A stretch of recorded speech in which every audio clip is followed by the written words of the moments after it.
Hello, everyone. Welcome to Candid Convos with Authors. My name is Jeanette, and today I have Angela Montoya with me. Hi, Angela.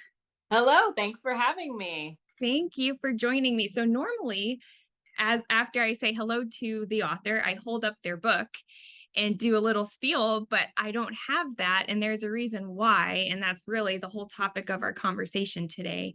So we'll just get into it. I don't have her book because it's in publishing limbo, I guess you could say. But Yes. can you tell me the title of your book, Angela? Yeah, so my book is called Sinner's Isle. It's a young adult fantasy romance, and it's slated to come out in the fall of 2023. I don't have a actual publishing date. I don't know even when the month will be, but yeah, we are in limbo. I do not know a thing about what's happening. But yeah, so it's a young adult fantasy romance, and it's a full, it's this fun, swoony like adventure, and it's about this witch who has been exiled onto this tiny island in the center of the sea with other girls like her that have power, and she has it in her mind that she needs to escape. And so, as luck would have it, this broody, just swoony, gorgeous pirate happens to be marooned on the island. And so she basically blackmails him and forces him to help her. And a bunch of hijinks happens, and that's kind of where it all starts. And so, yeah, that's a terrible way of describing the book, but that is Sinner's Isle in a nutshell. I think that's great. And I noticed on TikTok recently you mentioned you were working on your elevator pitch, and I think you just did it and you did a great job. Bravo. Well, thank you. Thank you very much. It's so hard. It's really hard to like condense all of these things that happen, all these plot points, these things that you find so important, but you just can't fit them all into a little spiel. So basically, we got a pirate, we got a witch, we've got romance. Period. Enough said. What more could you want, especially in autumn when the vibes are witchy and romantic? So we cannot wait. I'm speaking for everyone in existence. We can't wait Yes. for the book to come out. Thank you. Thank you, everyone. Thank you. So my first question for you, just icebreaker, I guess you could say, are you reading anything good at the moment? Ooh, okay. Now that you ask, my brain has gone blank. That's okay. Um, I so I'll read a book and also listen to an audiobook simultaneously because I'm always driving. Um, but literally it's drawing my It's um okay. And I know you talk about this before that you'll forget names of characters after reading books and stuff. I'm the same way. So no pressure to name a specific book, but like what's your favorite genre to read? I love on anything with romance. I can't get enough of. So if there is some sort of hint of romance, I'm in. Hmm. Um, Ben and Beatrice. That's what I'm reading right now physically. I don't know where it is. But the author, Catalina, is agent sibling of mine. And so I had to have her book. So I'm reading that. Oh, Soulmates, I just popped open as well. So, which is also a young adult contemporary romance. Yeah. So anything with romance, I cannot get enough of. But I've like slowly been finding I love like a good thriller as well. So I'm all over, but if there's not romance, it's really hard for me to get into it. I'm such a sucker. Yeah. Have to. I feel you. I've thought of that before of like, have I read any books recently with no romance? And I can't think of any. So, and I'm okay with No. that. No Yeah, shame. no shame. And I think it's so interesting that there is this like sort of, oh, I read romance. Like what why? Everybody loves love. It's so important. And it gives you the good feelings. Why not be proud to be a romance reader? And I find even in movies, it seems like the rom-coms, um, don't get all the praise that they deserve, because there's so many amazing movies, and we need more love, damn it. I know. I know. The last thing we should be doing is shaming love. We need more of it. There will never be enough of it. Let's start Never. by reading romance novels. Exactly. And shoot, and I swear, when I'm in a like a rough patch reading wise, and I just feel blocked, I find that the smuttier the book, just the better. It just helps you in life, you know? I mean, Yep. I think we all need it. Yes. Yes. A good one that has like a rich storyline and like great character development. And then the smut just layered on top is like chef's kiss. Yeah. It Can't is. get any It's better. glorious. Yeah. Perfect. And Perfect. I just started reading books like that only a couple years ago. And I was like, where have these been all of my life? Like, Yeah. my reading has been nothing compared to this. Exactly. What have I been doing with my life? No, that's what kind of got me back into reading when it's the weirdest thing. I had my daughter, and we were at her like gymnastics class. She was like 3. And strangely, in the lobby they had books there, like 50 cents you could buy a book. And I picked up a Nora Roberts book, and I was done after that. Like, life changed for me, and I never went back. There you Just go. gotta have it. Okay, so we briefly brushed on this, but I realized I didn't specify. So you are the first author I've interviewed that is going the traditional publishing route, which Okay. which means, for those listening that might not know, that Angela has obtained an agent and now a publisher. So when we said she's in publishing limbo, that means she's in the process between obtaining her agent and that book officially being birthed into the world via the publisher. So tell me a little bit about your querying process that you embarked on. Maybe how long ago was it? And then how long did it take for you to get an agent? I know everyone's story is different, but I would love to hear yours. Yeah. Everybody's story is so different. And that was what was interesting for my journey this time around, because I had queried before the first book I wrote. I queried almost a year. I got nowhere. So I shelved it and moved on. And but what was interesting in this querying process in particular was I had just finished this mentorship called Pitch Wars. And at the end of it, they have this showcase where agents can log on and see like just a small blurb and comment below and ask for your stuff. And so it's very public. It was very intense.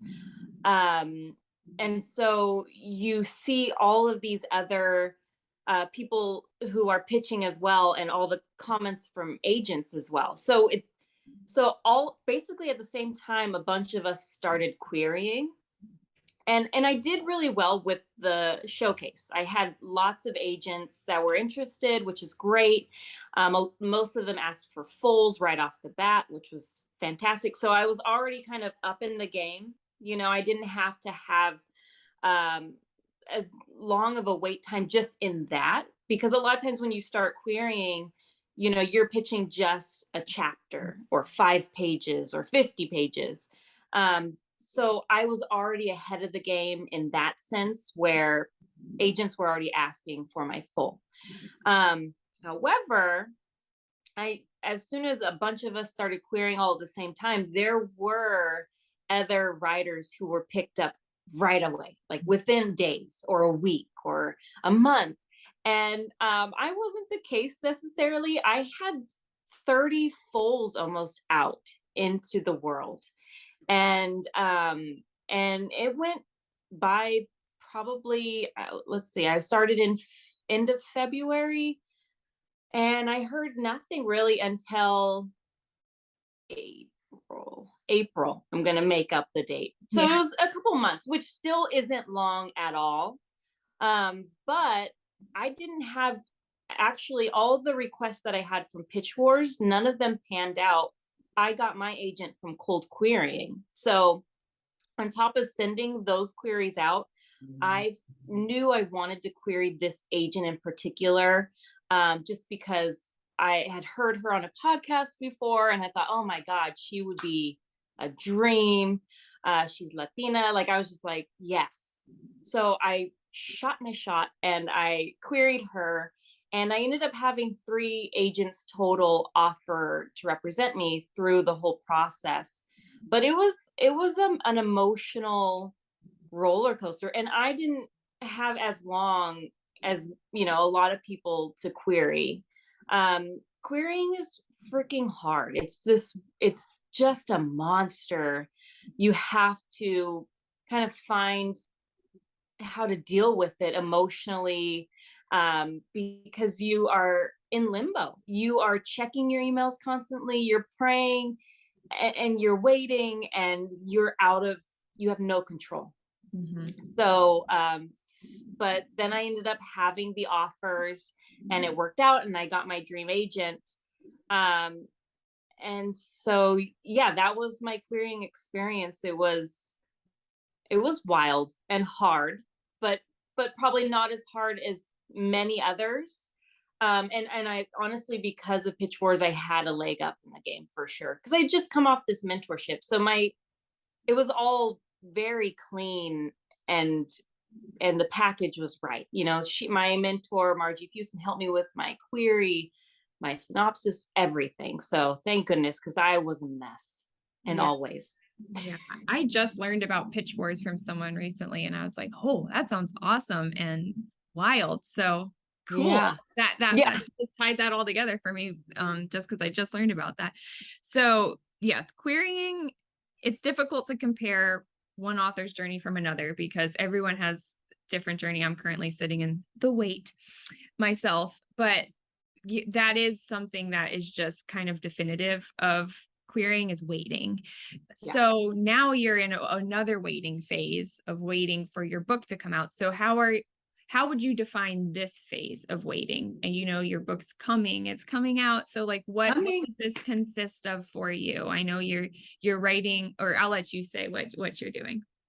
Yeah, well, I find it, honestly, I really feel like querying helped me um toughen up, Mm. because when you get the no's, you have to decide, okay, is this going to be the last no? Am I going to quit, or am I going to just buckle up and keep going and let this no fuel me to the next no, or to finally get that yes?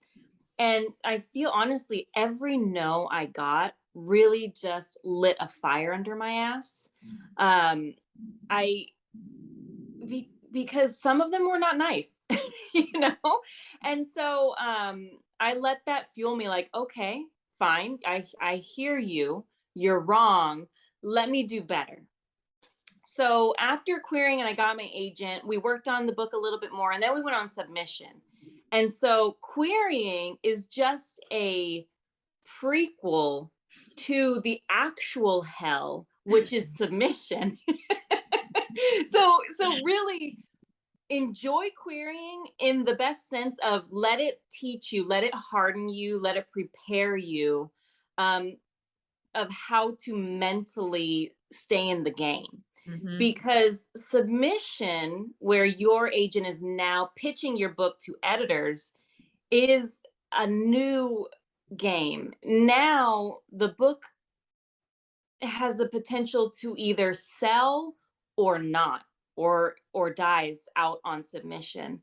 And it's the scariest thing, probably, for a writer trying to traditionally publish. It's probably the scariest place to be, because you just don't know. So for me, when I submitted, or first started going on submission, we pitched Sinner's Isle as an adult book. And really, Sinner's Isle is upper YA. It's kind of that serpent and dove kind of a vibe, where we've got a little bit of steam here. Our characters are a little bit older, so we pitch it as adult. And it was crickets for months. It was a lot of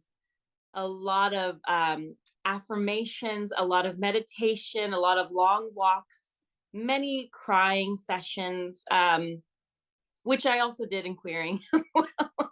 So, but yeah, once we bumped it down to young adult, that's when it hit and I sold. And so now, after I sold my book in December, November or December of 2021. So here we are in September of 2022.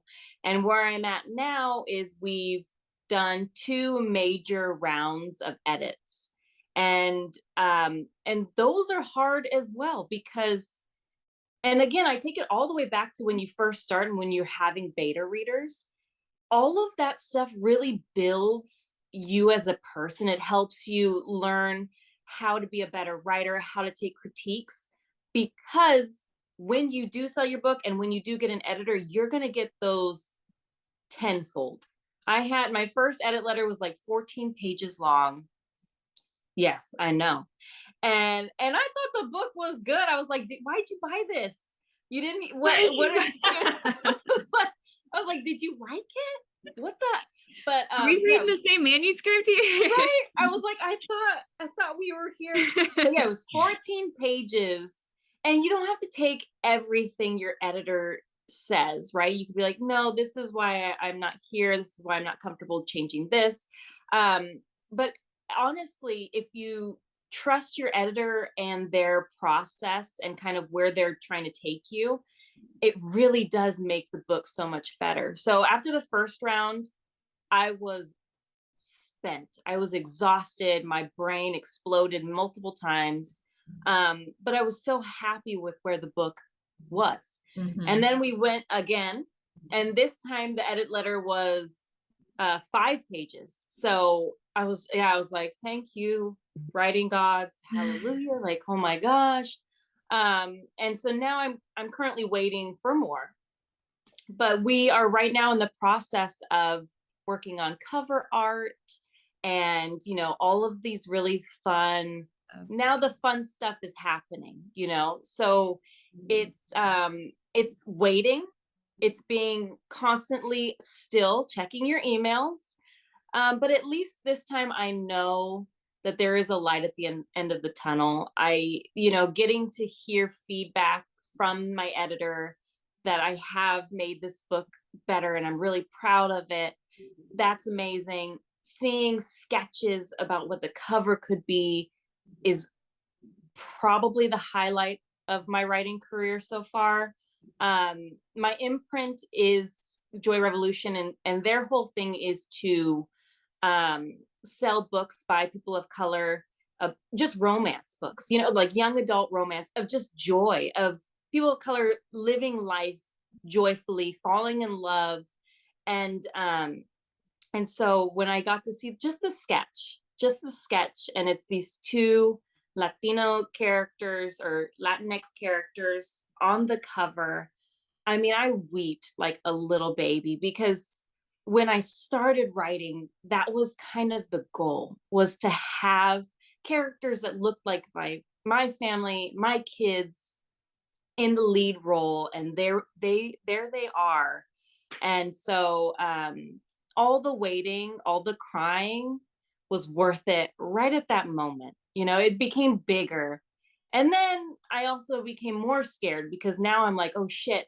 Oh, sorry. I don't know if I've probably been cussing this whole time, but I was just like, damn, now I feel like I have this thing that just needs to be the best it can be to make everyone proud, and to give them a reason why they backed me, so that's where I'm at. I don't know what's happening with the book. There's so much that goes on behind the scenes.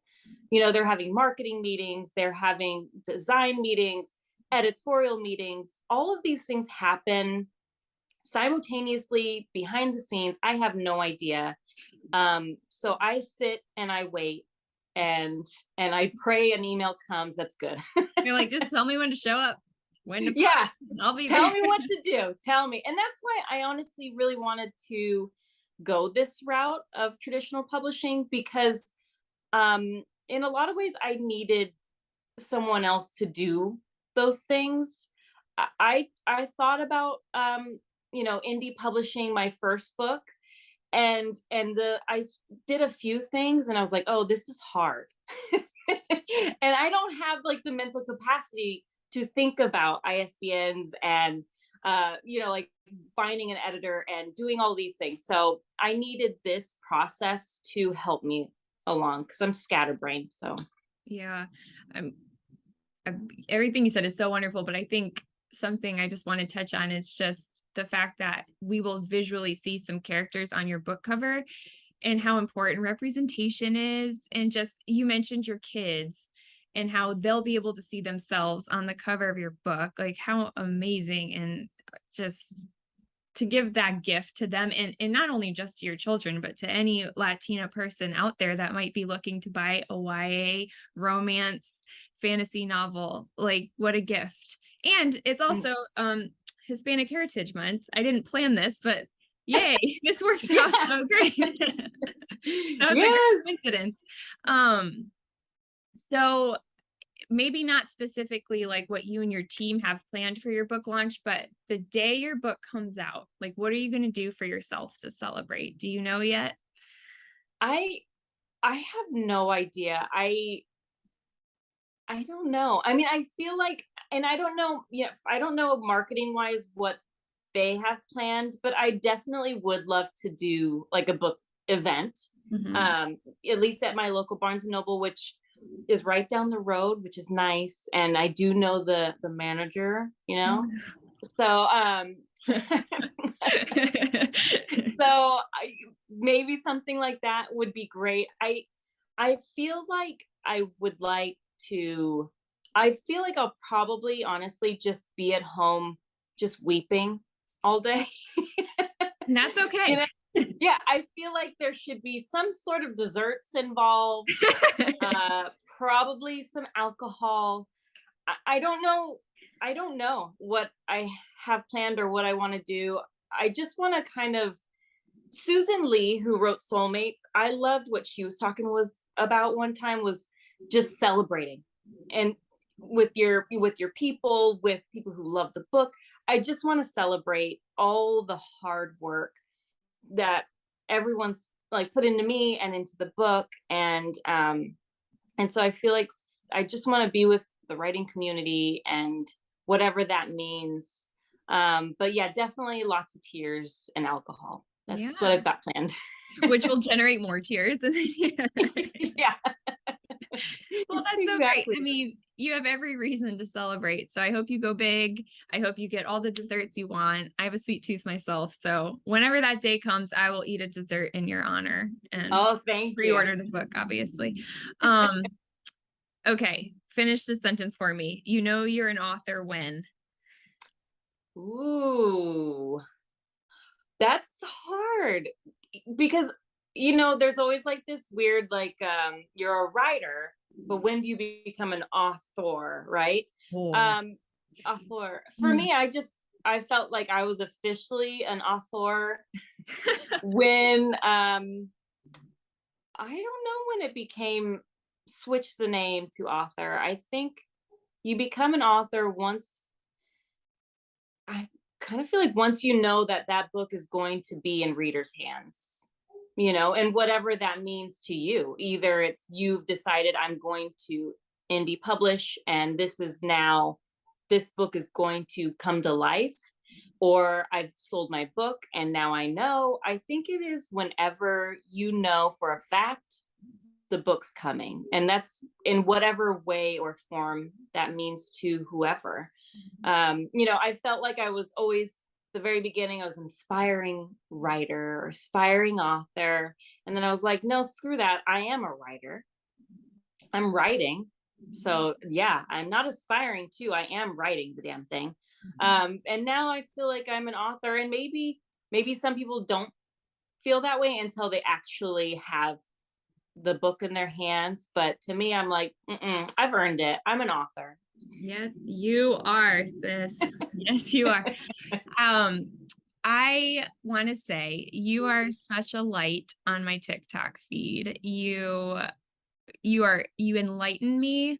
You educate, but not in a boastful way. You are so happy and joyful. And even in moments of I don't know, like I loved when you went to Target and just like pointed out all the books that celebrated diversity and inclusivity. I loved that. And I think that speaks to you and your character from what I know of you so well. And so I'm just appreciative of your presence on that platform. And Thank I you. think many other people are too. So thank you for joining me today and just telling us a little bit about the writing process on the traditional publishing side. And we're really excited to follow you and where Sinner's Isle can come out whenever it does. We're just excited to buy the book. How can we follow you and continue to stay in touch? Well, first of all, thank you. That made me a little, got me a little bit. It's, I think with social media, it's so weird and hard. Sometimes you feel like you're just posting into the void, right? And all the time I'm like, "Oh, am I being too much or too annoying or just too whatever?" And kind of more recently, I've just decided I don't care, and just to be whoever, and you'll find your people. And I feel like that's the most important when it comes to social media, is just to be yourself, and the right people will come and join in on the party. And so thank you for saying that. And it means a lot, because social media is weird. It's So, intense. Yeah. it's a weird place. And so it's nice to, I don't know, bring a little light or whatever to anybody at any time. Mhm. That's a very blanket general statement, but that's how I feel. Whatever. They can find me on TikTok. I'm Angela Montoya _author. And same with Instagram, Angela Montoya _author.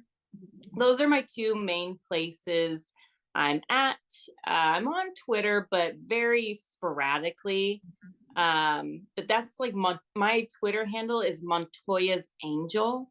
And I came up with it when I was like just out of high school, probably. Or I had just seen Charlie's Angel, and I was like, I am so clever.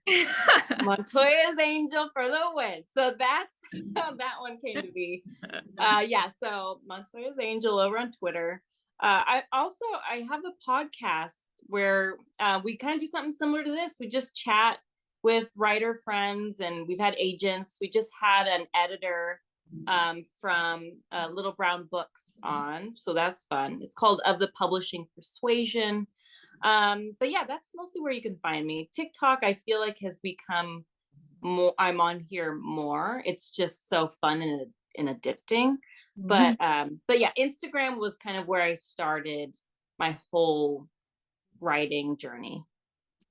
Sounds Yeah. great. And if you're watching this on YouTube or Instagram, I will include all of the links to her handles in the link box or wherever it'll go. It'll be there. So thank you so much for your time today. It was so fun chatting with you in person via Zoom, but in person. I wish you the best of luck in this limbo period. Enjoy it, I guess, because it does sound like it's a special time, even though there is a lot of waiting in it. And yeah, we can't wait to just finally see Sinner's Isle, see the book cover reveal and the pre-order. Tell me about it. I'm ready too. So thank you. Yeah. I am waiting. I am ready. I am excited. And I feel like when the cover does come out, I definitely want everybody to just, I don't know, be involved in this special time, because damn it, I've waited and I'm ready. So thank you. Awesome. Okay, well, thanks again. This has been Candid Convos with Authors. I am Jeanette. This is Angela, and thanks for watching, everybody. Bye. Bye.